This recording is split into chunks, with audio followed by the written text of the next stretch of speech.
All right. Welcome, everybody. Thank you so much for joining us for our Fostering Success Michigan Northeastern Community Collaborative. Today, we have a panel focused on integrative health and mental health.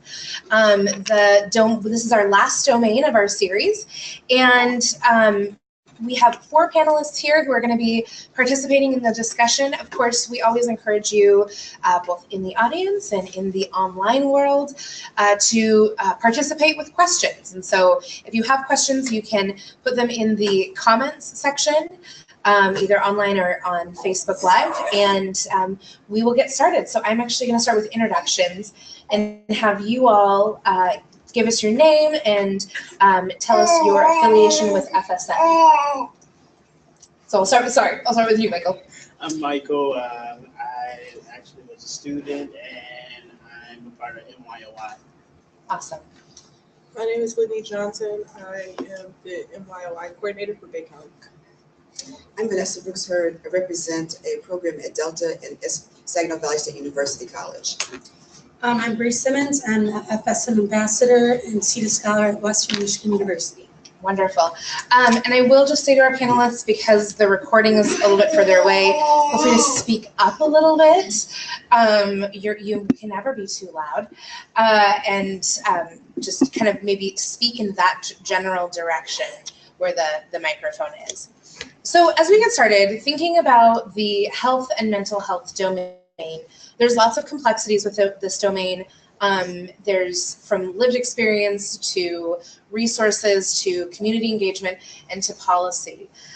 So the first question, just general for all of you, is really to understand, how does this domain in your own experience impact or influence your work or life? And I'm going to start with Bree at the far end and work this way.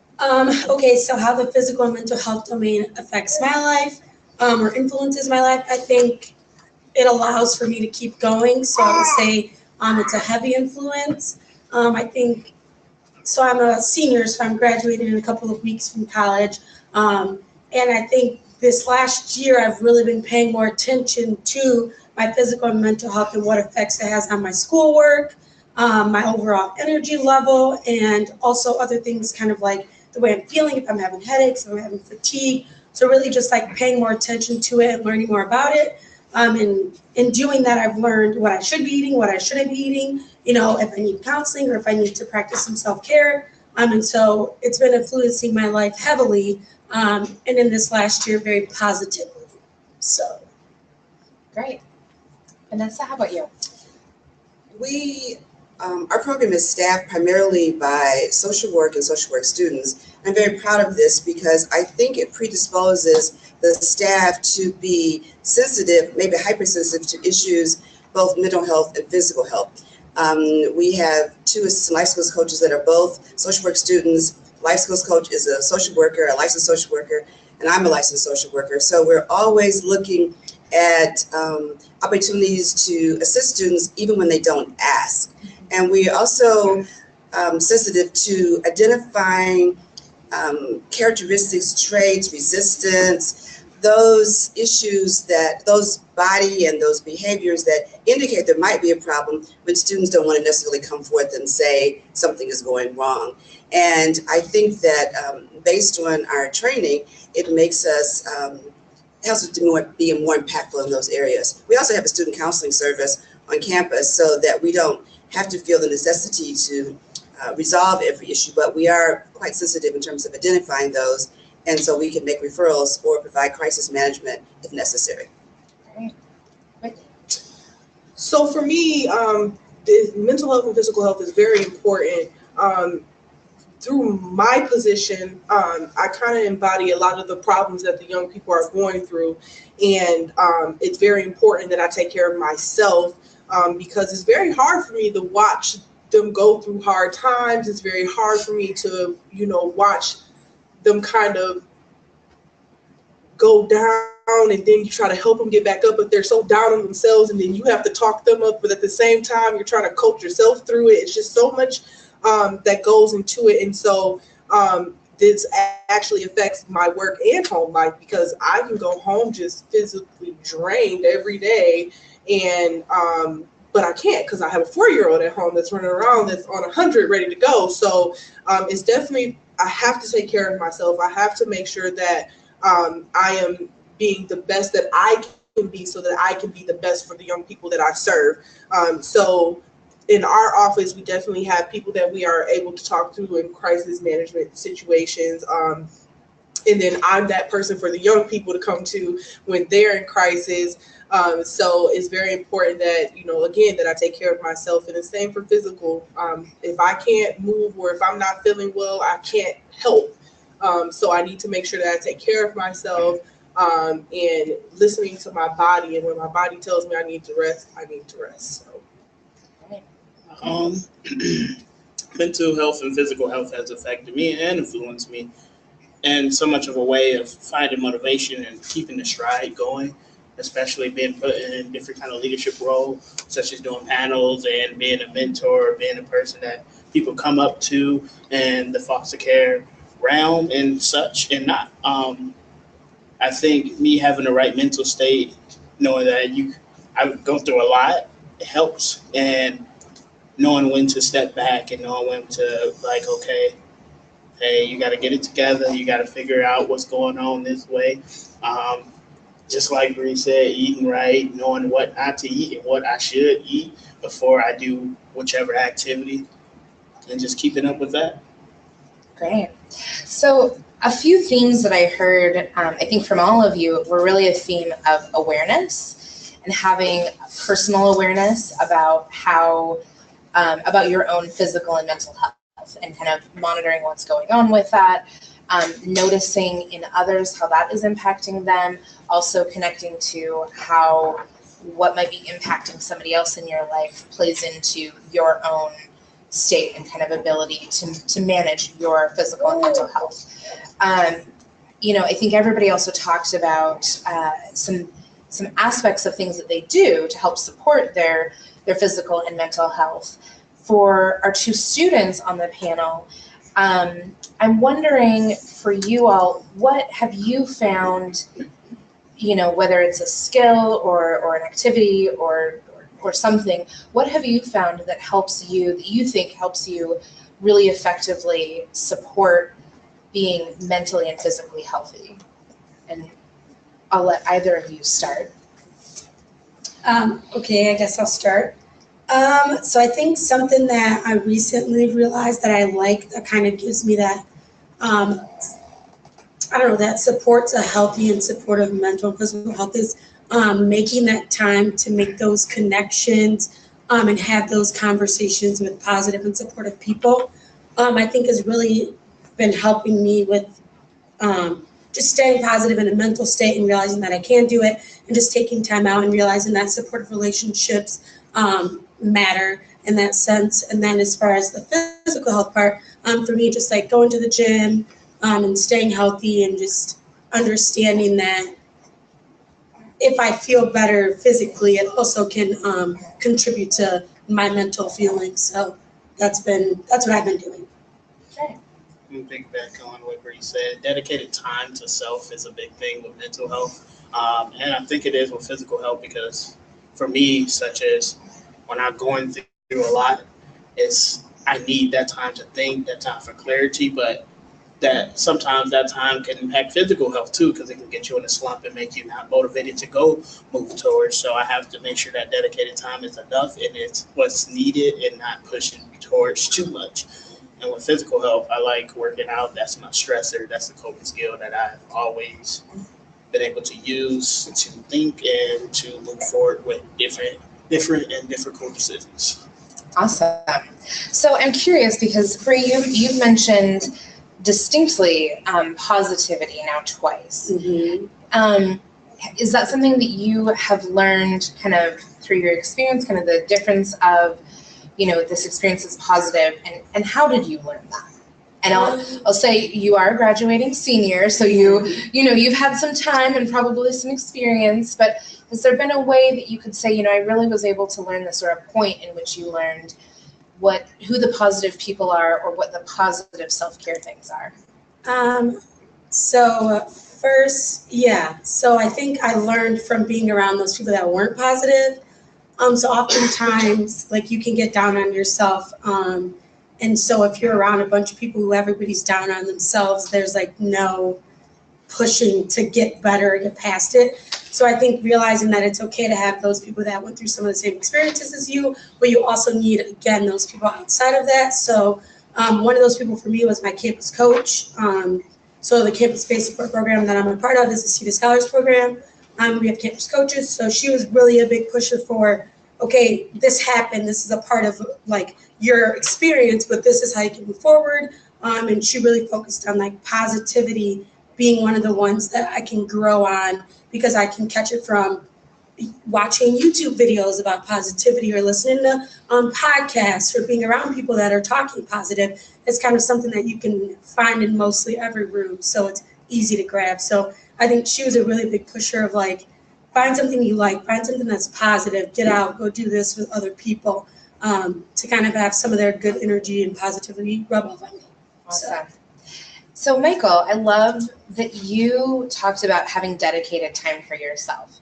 And you also earlier mentioned that you're a leader, that you do a lot of work in the community, kind of raising awareness about the experience of care, about supporting young people with experience in care. And also, I know from knowing you over the years, that you do a lot of work with your peers, right? Kind of leading them, encouraging them, setting a good example. So how do you make that time for yourself when you are so visible, when you are a leader? Have there been any things that you have learned, any skills that you've learned on how you make that time for yourself?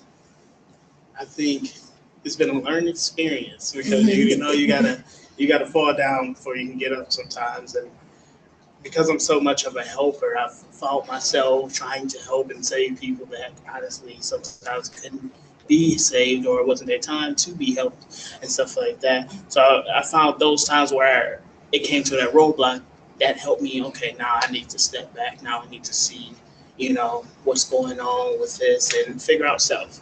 Because maybe it's something which way I'm trying to target something or trying to help this person where it's implementing me. And Whitney has been a great person to identify certain situations as such when stuff like that happens with me. She's like, I need you to get it together, and you need to step back and work with yourself for a while. Mm-hmm. It's been other times where, as a foster youth, I've identified those times with family too, and I was like, I can't, it's too much. And dealing with that kind of situation past helped me identify more situations with now and present. Like, I can't take on so much. Mm-hmm. So when it starts to get a little bit rocky, I'm like, okay, I need to just disappear from the world and just breathe. Mm-hmm. Thank you.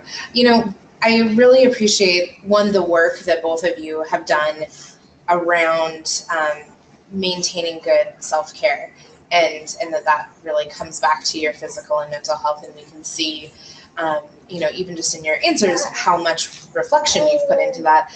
And also, I hear for both of you that there were key supportive adults in your life that really helped you, kind of maybe guideposted you along this journey. Like, hey, if you keep going on this, you're going to fall off the ledge. So maybe turn around, take a different direction. And that those relationships have been supportive.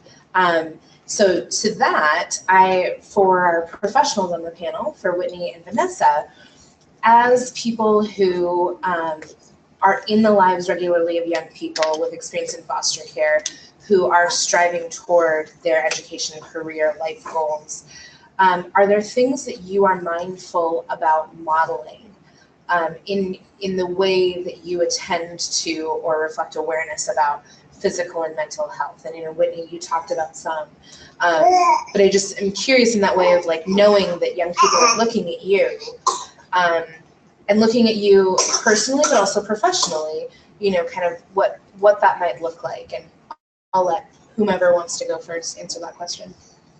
I'll go. I understand that I am a walking model for these kids, and I have to conduct myself in such a way. And so through situations, I've learned to do my best in supporting them, and also making sure that I'm being transparent so they know that, okay, Whitney's going through something, but she's still able to come in here every day and help us get through this. And I liked how she did that. I know a lot of the kids tell me I have like a poker face because they'll tell me something and then they want me to react, and I'll just sit there and listen, and I'm looking, and they're sitting there nodding their head like, I want you to react, and then I don't, and then they're like, well, why did you get all excited? Well, because I don't need to. I don't need to get excited about that, because that wasn't a positive thing. So I want you to know, and then we have to talk through this now. And so they watch every move I make. They watch the things that I say, and I am very aware of that. And so I just make sure that I'm being the best model or the best version of myself that I can be for them. And through that is transparency. I'm very honest with them about things so that they know that just because you're in college or having issues doesn't mean that issues stop when you become an adult or get a job or finish school. They keep going. And so I want them to know that they go, and you have to get over those too. And I'm doing it right now in front of you, and this is how it works. So it's kind of how I do. I think for me, my philosophy and my perspective has always been self-actualization. I was talking about that before I knew it was a term. And as a former foster mom, and I adopted from the child welfare system, and I was a therapist for foster youth, I think I blend that experience with self-actualization and being the best that they can be. And so I try to do that all the time. I try to get out of my comfort zone and sample experiences that are not necessarily the ones that I know. And some of you who have talked to me over the years know that I do that in real life. I move in different arenas and different areas and take on different adventures. And they don't have to be major, but just really pushing back the comfort zone, those parameters that I always thought when I was practicing social worker as just pushing back the wall. If all I can see is that wall, I don't know if there's anything behind that. If I can move it a little bit so you can peek over and say, oh, I can do this, I can be this, I can try that. And the more I can do that, them both live it and do it for other people, the more I think people can move towards self-actualization. And moving towards self-actualization is really a positive step toward mental health, whatever that is for them. Just moving it a little bit further and trying something new and different, and maybe it could be exciting. I love that. And so I really like hearing from both of you these core kind of value anchors that are actualized in your life, of being transparent, of being honest, of embracing the best version of yourself, and committing to that every single day, And I don't think either of you are making that sound easy, but it also, I think, in seeing how you speak about it, and hearing Whitney, how you and Michael relate, you can easily see that the work that you put into those things is really paying off, And I think that's hugely important, particularly when we know young people who've experienced foster care have stressors that are unique to that experience, right? And so just to kind of see people in their lives modeling, okay, how do you move through the complex stress and trauma that you may be encountering? I'm going to pause and see if we have any questions from the audience.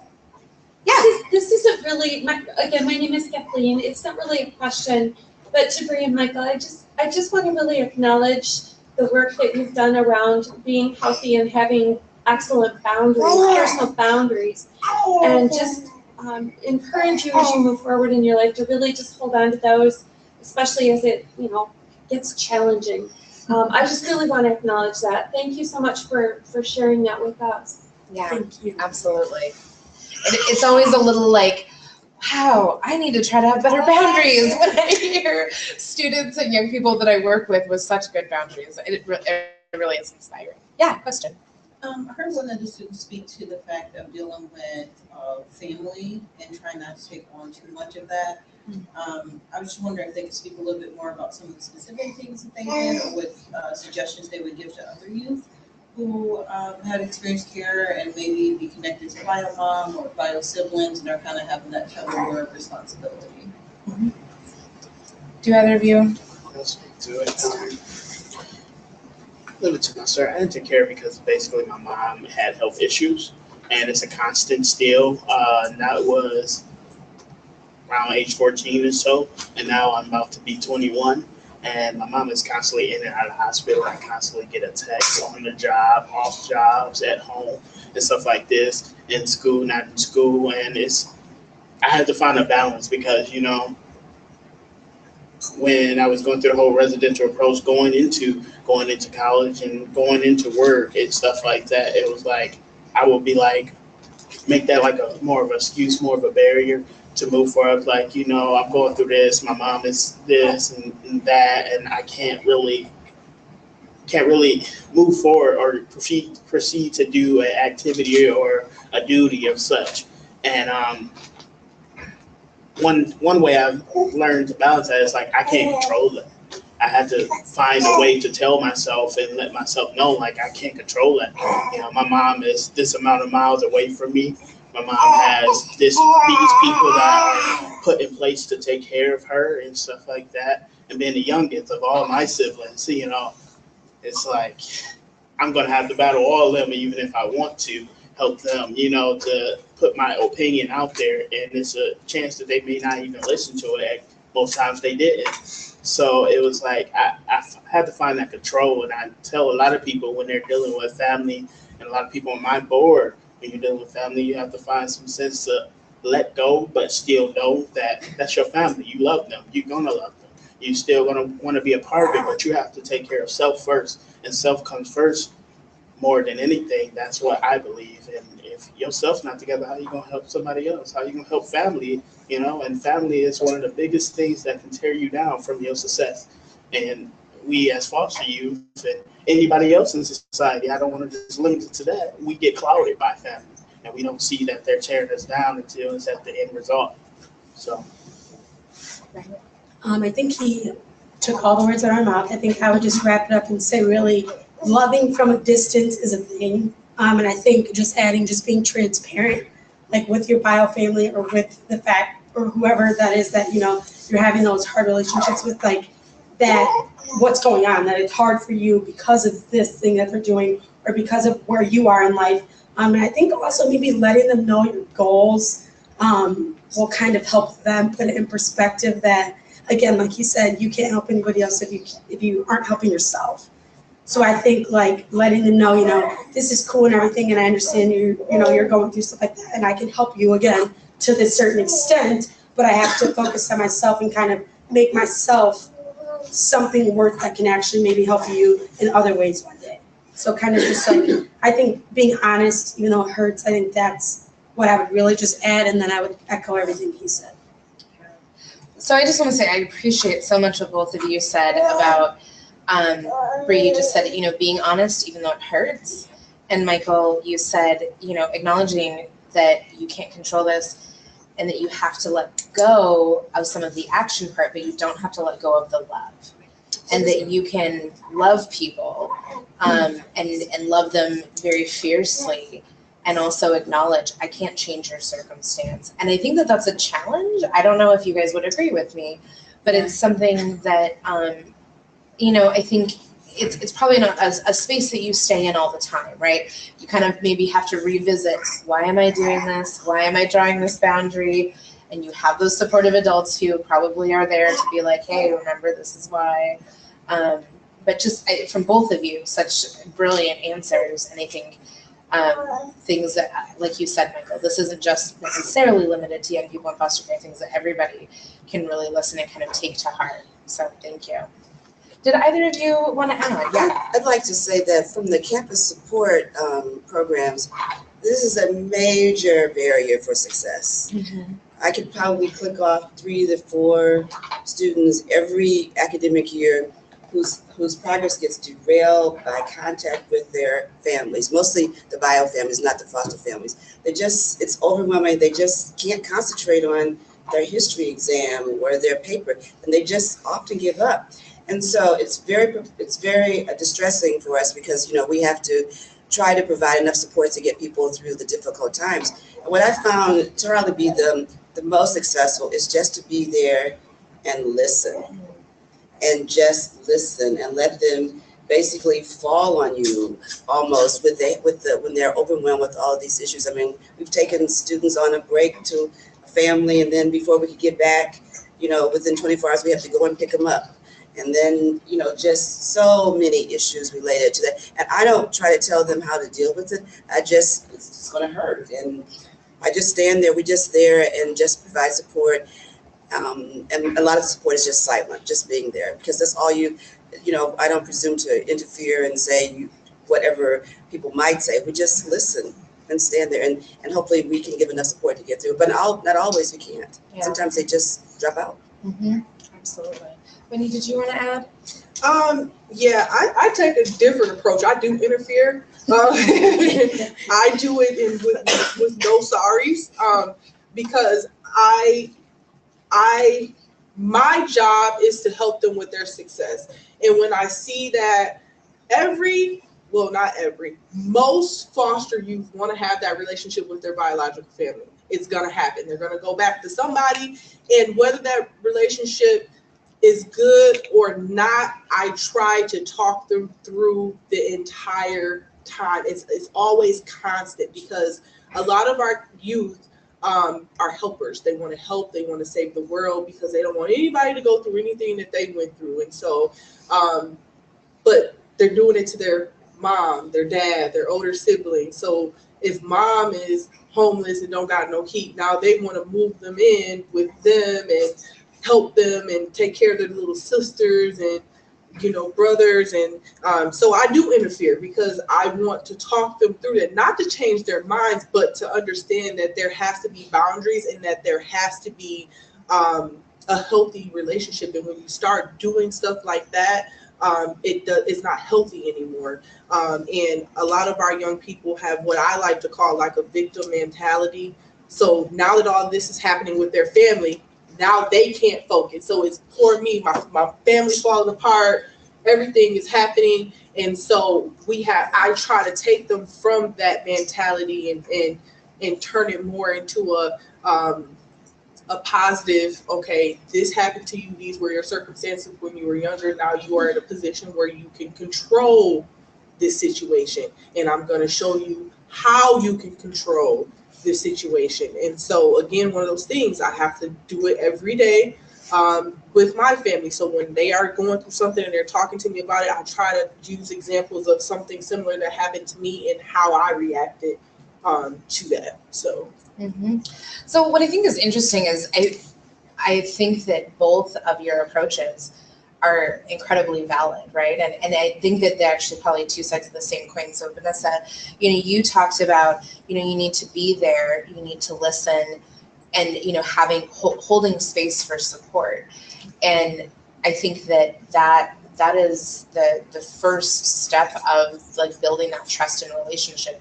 If you can't sit there, with a student in the uncomfortability of the challenges that they're moving through, then there's no getting to kind of what you're talking about, Whitney, which is really sort of holding up that mirror and reflecting the consequences of different choices that they may make, right? And so, but to hold up that mirror, that young person has to know that you're somebody who can be with them in that space, right? And who's not going to judge them because they're trying to do all of these things for their family, and and they're not maybe able to manage even themselves, right? So I think it's a really helpful kind of thing for us to sit and think about.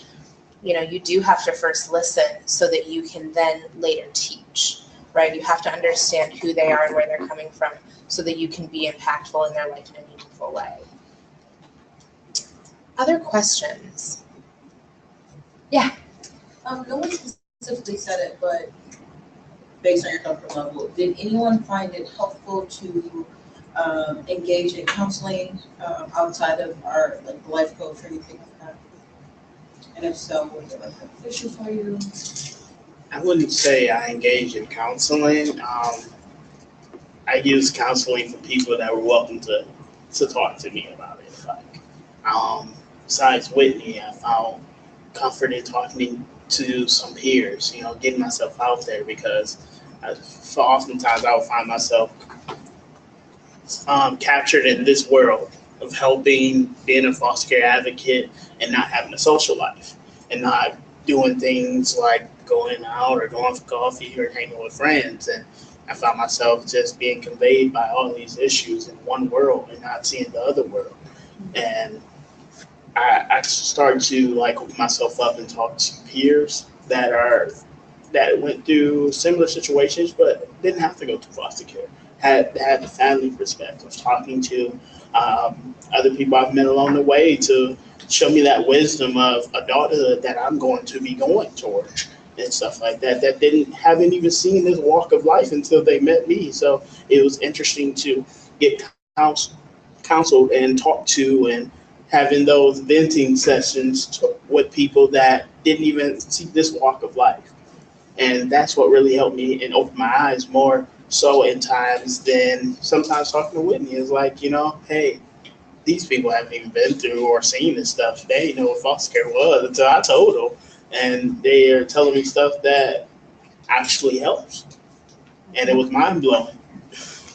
For me, I'd say in points of my journey, I did use an actual therapist, and to get grounded and to figure out, where I could start from.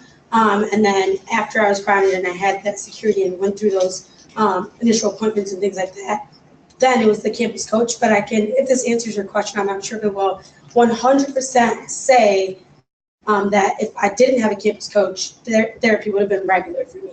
And so as I'm transitioning into grad school, it's something that I'm additionally looking back into to use as that support system. So hopefully that answers your question.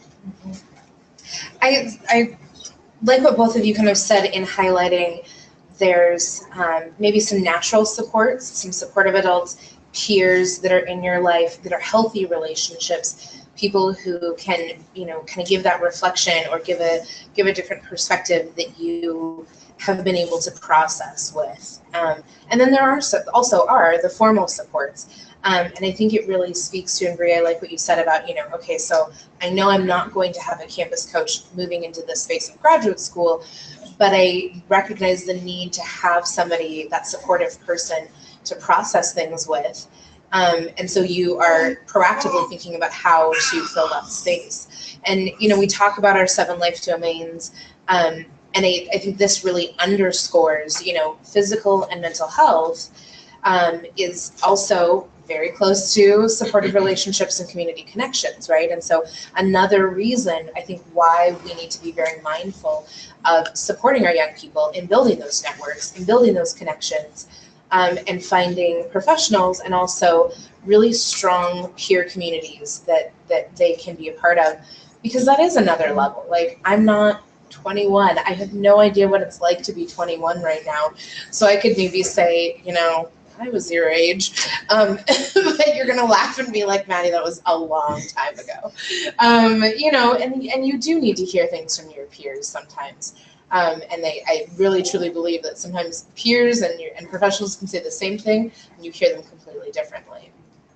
What I find is that for some students that are programmers, they sometimes come to me as a social worker. That's not how they're seeing it, but I am a licensed social worker, and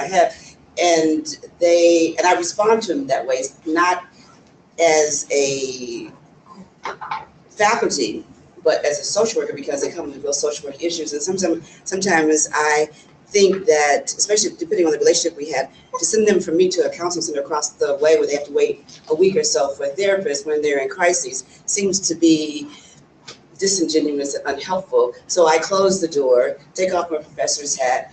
I'm still licensed, and I talk to them as if they were in the counseling session. Sometimes I'm thinking maybe that's boundary crossing, but if they're in crises, I think I have a responsibility to address that if it's within my capacity to do so. So that's how I handle that. I definitely try to normalize counseling for our youth, and a lot of them kind of do one of these. You think I should go to counseling? I'm like, yeah, but when people think I'm crazy, no, So then we go through all of this. Like, people use therapy every day. They're not crazy. It's one of those things where you're talking and that person can help you kind of work through some thoughts. And I tell them, it's stuff that you can tell your therapist that you can't tell your husband, your mama, your grandma. It may be about your husband, your mama, and your grandma. So you can talk to that person about anything, and it's confidential, and they can help you work through these thoughts. And so I try to normalize it so that they will want to do it, or instead of trying to say, well, people think I'm crazy, so I'm not doing it. And I try to tell them that a lot of people are in counseling, and it has nothing to do with you being crazy. It's just another resource for you to help you work through things. And but for me, for my office, like when I go through hard times, like if one of my kids go to prison or dies or something like that, I'm hurting, and so we do use our trauma program throughout our office to help me kind of process what I'm feeling in reference to either one of those issues. Great. Thank you, guys. Other questions? Anybody? All right.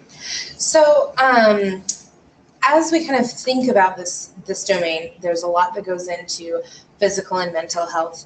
I'm wondering if you could speak to, maybe a specific challenge area that you have found and how you moved through it, whether there was skills that you were able to gain or, insight or resources that you were able to access. And I am going to start with our professionals first. Vanessa, do you want to start?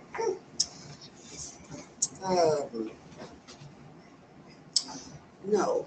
Okay, that's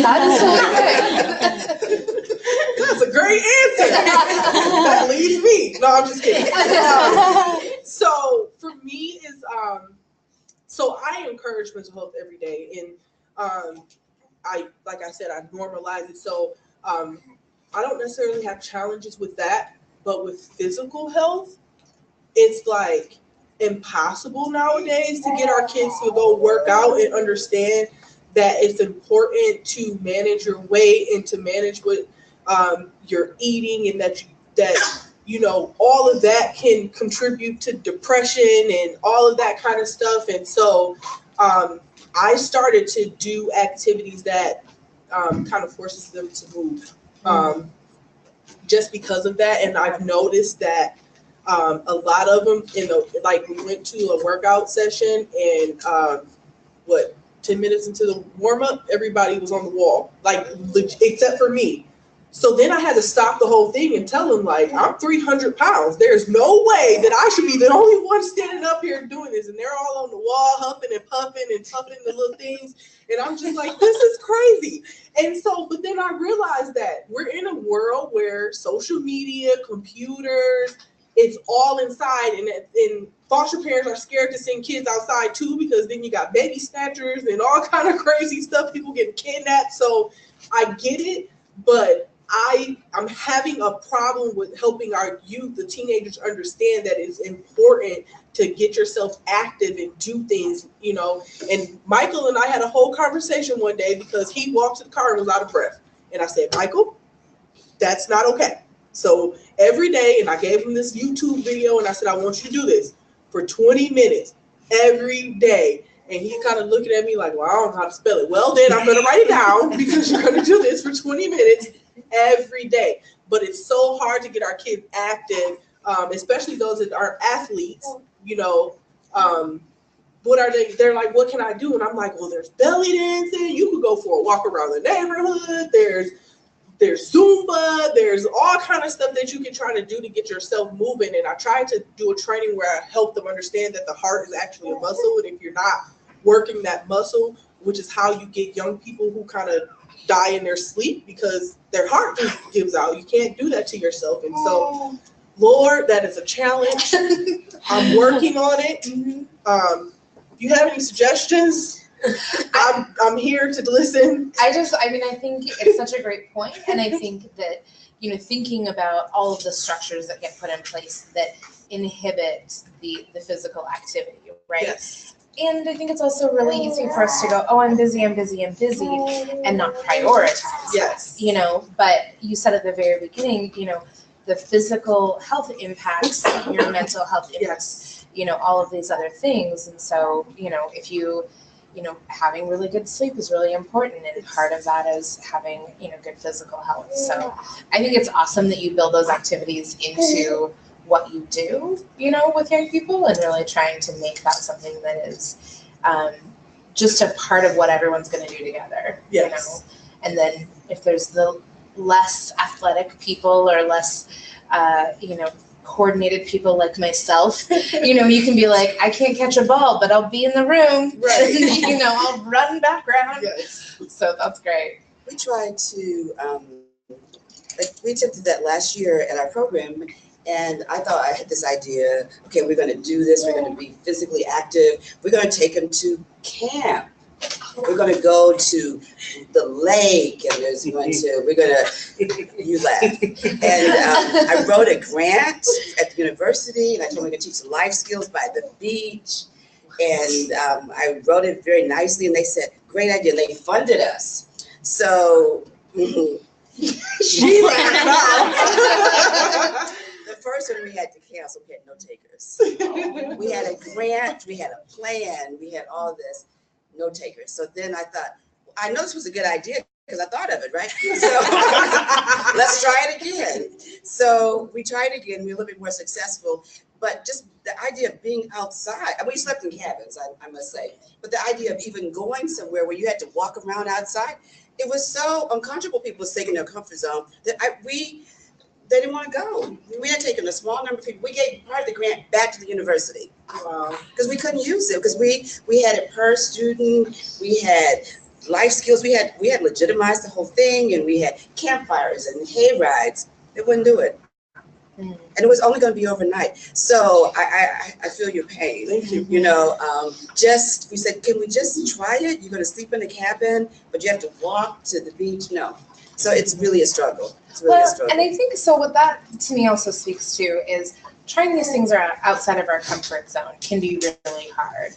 And you talked earlier, Vanessa, about, you know, self-actualizing, and that you have to kind of push yourself to go beyond the walls and the barriers that you see around your life. And some of that is, I don't know, I've never camped. I've never been to the beach. I've never, you know, tried this sport. I've never, you know, done belly dancing or Zumba. I could be bad at it. And I think that there is truth to all of those things, those concerns, but those things shouldn't keep you from just trying. Yeah, you might be bad at it. So that's not the point. Right. And so, but I think it's having, continuing to work through that with young people, right? And understanding that there was probably a lot, given the circumstances of foster care, that young people weren't allowed to do, weren't able to do. And so there is many more things that probably feel foreign to them, right? Michael or Brie, I don't know if you guys have thoughts about this question. Yeah, so the question was, you know, is what challenges, or is there a challenge area that you have experienced in the physical and mental health domain, and how have you overcome it, resolved it, worked through that? Okay, so mine is actually related to what you two talked about, the whole physical health thing. I was just like a very first of all, I don't do bugs. So I was I feel like when I grew up, there's no bugs in the city really besides mosquitoes. They come in at night, you go inside. I wasn't a very I'm not gonna go play in sticks and trees. I'm gonna go to the park down the street. I wasn't, like she said, I wasn't exposed to any of those situations. So I was one the never, and I'm still if I will go places, I will do camping, I will do stuff, but I'm bringing my bug spray. So I think what really made me get out of my comfort zone and want to kind of do that was letting myself know that I was worth learning those new things and worth trying those things. And so if you don't think you're worth something, anything, you're not going to really want to invest in doing physical activities or anything like that, as terrible as it sounds. And so I think I was laughing at you when you said the first time you had nobody, because in my head I'm thinking, that'd have been you. Once you said cabin, I'm like, no, thank you. I don't want to be in the woods. But I think the fact that you tried it again, you did some advising and talking out there and tried it again, you had a few people go, it just shows that when people are given the opportunity, they might not take it the first time or the second time, but they might take it the third time. And so for me, it was, this idea when I first came to college, oh, you need to be healthy, the orientation thing they do where it's like, eat good, work out, whatever, it's important. And I'm like, I don't gain weight, I'm skinny, I don't do this, I don't go outside, I don't like bugs. And then it all hit me and I'm like, oh God, I need to learn how to do something because this is not working. And so maybe it's where they just need to hit that, okay, I don't like where I'm at in order to do stuff like that. But I think for me, again, it was really just because I really either didn't think I was worth it or I didn't know what I didn't know, if that makes any sense. Mm-hmm. So even now, like, even with this whole, like, eating good, working out stuff, I'm still like, okay, I think I'm where I'm at and I'm trying to maintain, but I really don't know what that consists of as far as at the gym and what I need to do and how I need to do it. So I'm not really sure what I don't know, and I'm not really sure, like, who to ask. So I feel like that, along with the uncertainty, sometimes can scare you off from, like, not wanting to do stuff. So I think just keep doing what you're doing, and those 1 or 3 people at a time will join. But it's funny because I was definitely one of those people that would have been like, no, too cute, bugs, no, thank you. So that's awesome. Michael, all right. Well, I believe I went to that event, the kind of thing, the second time around. Not the first time. The second time. I wasn't looking at you. I was definitely one of those people out there like, we walk into this, oh my God. And then we had a yoga thing. I was like, do I? I'm too big for yoga. This is not happening. I tried it though. And then other things was, it was hot. It was like the sun was beating. We was around a lot of trees.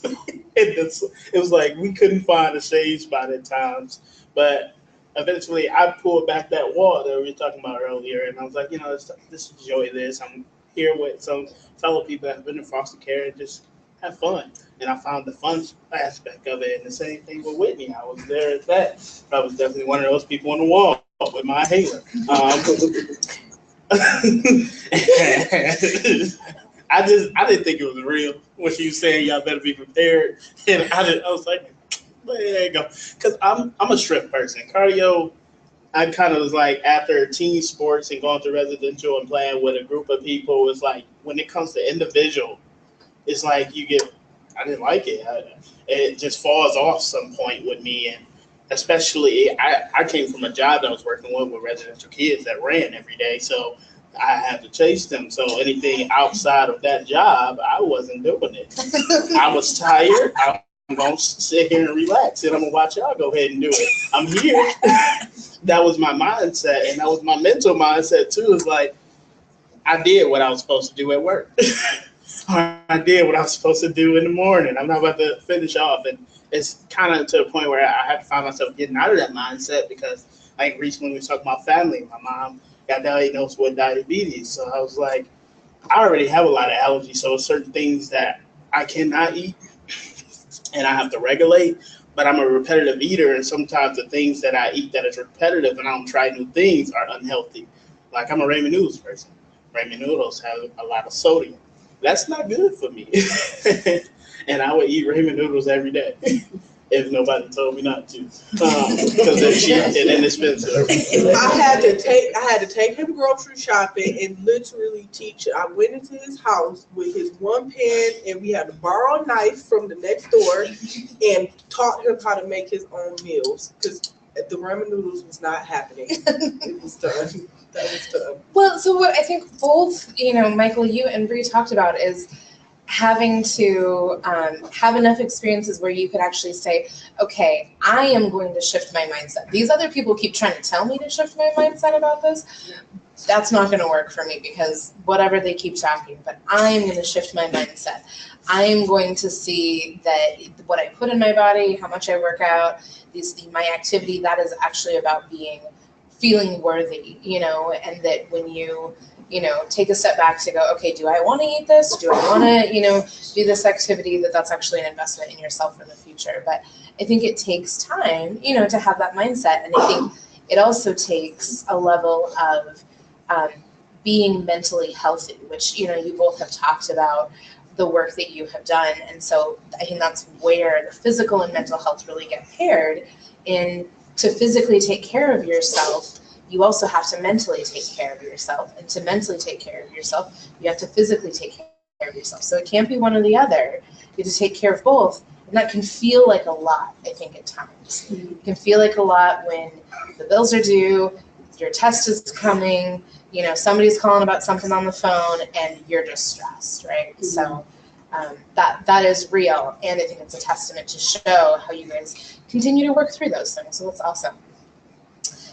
Last time for questions. Last call for any other questions out there. I do have something to add. Yeah. So when we were talking about this, and you guys asked for suggestions, I actually just did a podcast with Matthew Miller, who's running for Senate, about who's youth with experience in care, about this domain, physical and mental health. And I'm actually laughing because all the stuff that, you guys talked about not wanting to do, he basically said, I'm too busy, I'm too this, I'm too that. And then in reality, at the end of it, ended up saying like it had to be Maddie, basically everything you just summed up. You have to want to do it for yourself, and you have to want to, you have to realize that you're worthy of that kind of care, and nobody else can do it for you but you. So go check it out because it's really good. And he's a super cool person. So, and let's give Bree a hand clap for being the ultimate FSM ambassador. This is really what happens when you are a senior and you are graduating and heading to your master's program. And I will say, for anyone, if you haven't checked it out, our podcasts are available on the fosteringsuccessmichigan.com website. They're also available on Apple, iTunes. You can subscribe to the Fostering Success Michigan podcast series. Bree has done a great job. She's been the host for this whole year. So I think we have 7 podcasts that she has hosted. So you can hear her speaking with other alumni about what we're calling this year Student Strength Stories. So definitely check that out. And they're short, like 20 minutes. Yeah. Maybe there's one that's 30 minutes. So if you commute to work.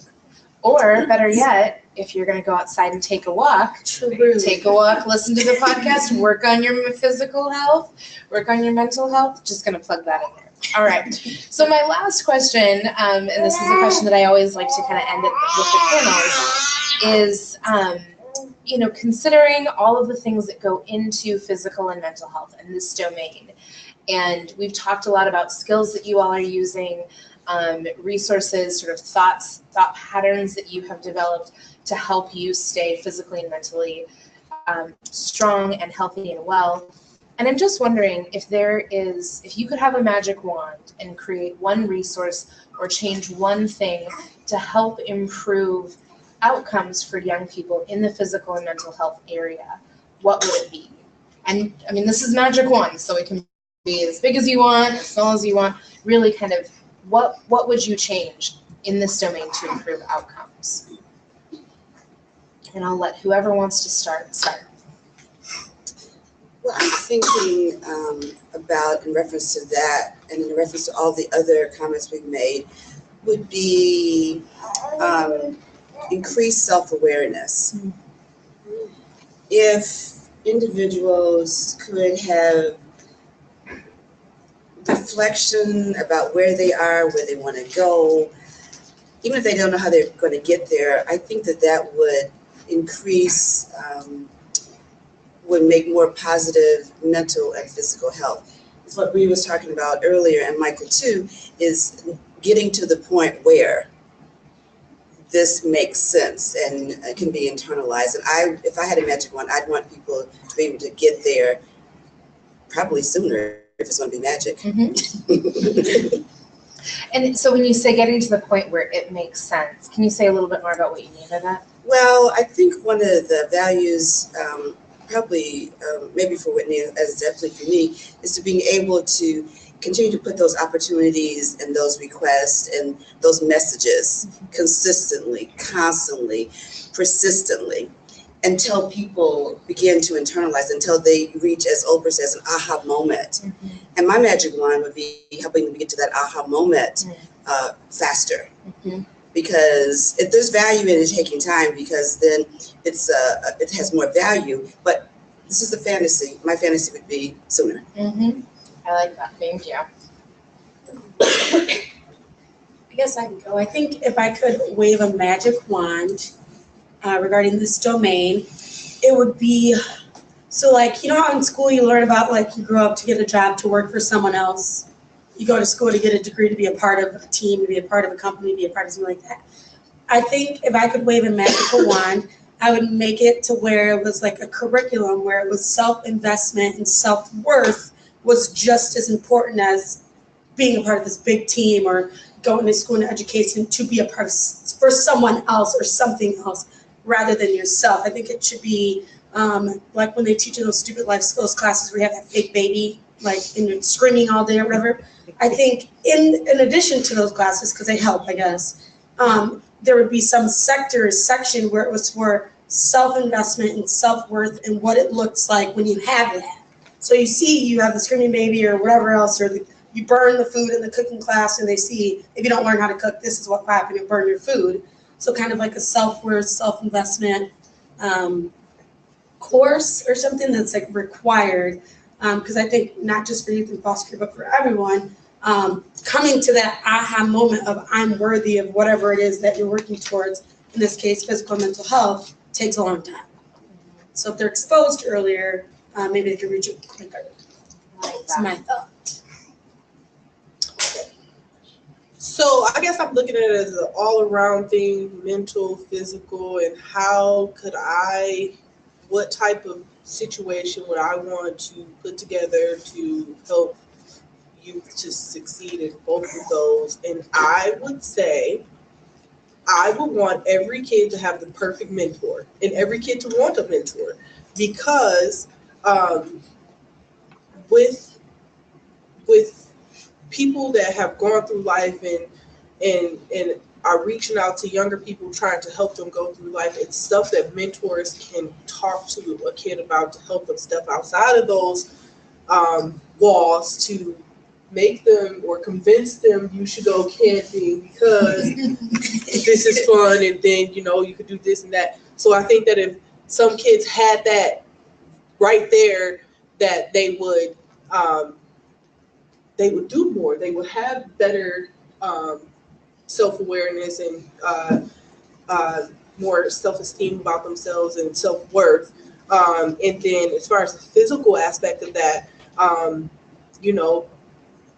people that go through life like myself, who realize that now I'm old and I'm a mom, so it's not as easy to work out as it is when I was 17 in high school, can help them understand that this is a space that's coming to. So I'm going to teach you these little things that I do in my house for 5 minutes, and I teach you how to do these and then be done, and kind of going through that physical health with them, understanding that drugs can hurt your body, and talking with them about all of that stuff, and safe sex, and making sure that they're going to the doctors, and just having a kid have that relationship with somebody great that is willing to do it is, I think, a great piece to help succeed in this domain.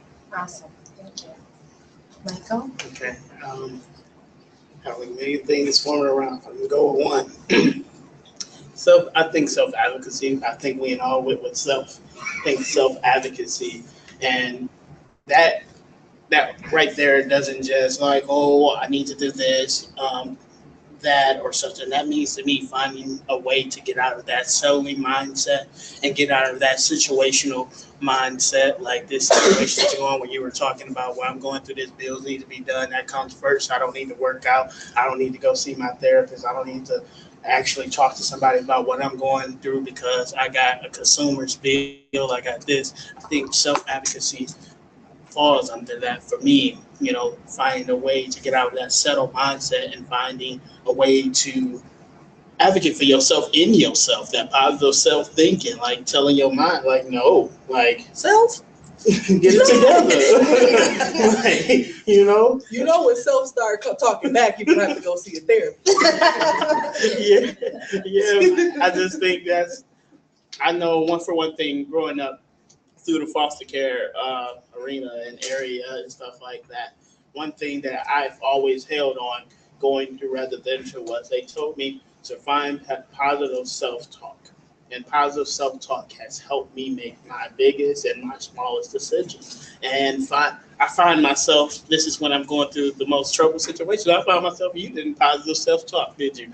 And I was like, no, I did not. And I think that's where that was the one piece I was missing. to succeed. And I think that advocacy with self, not just outer self, inner self, is a big thing. That's awesome.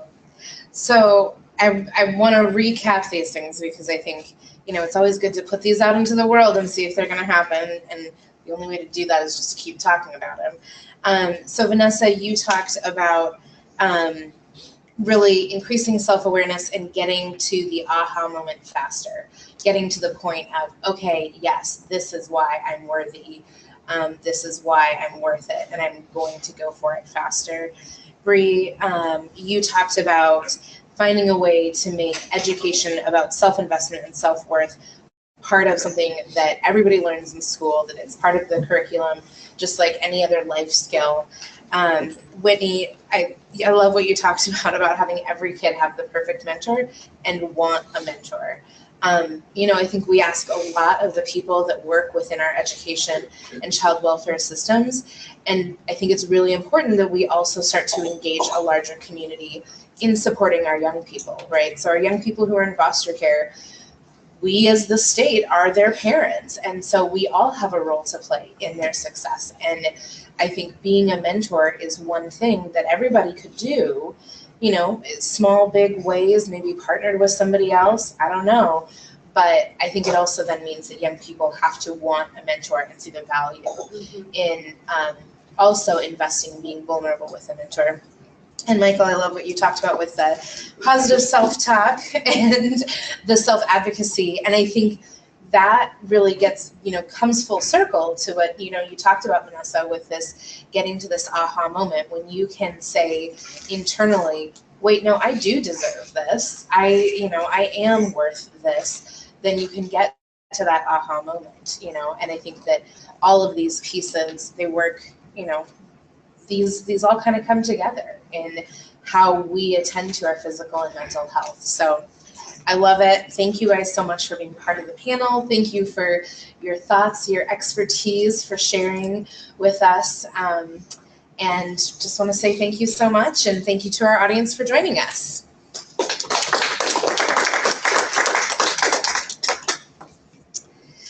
So we'll do just a quick debrief. We always like to do a debrief after the panel.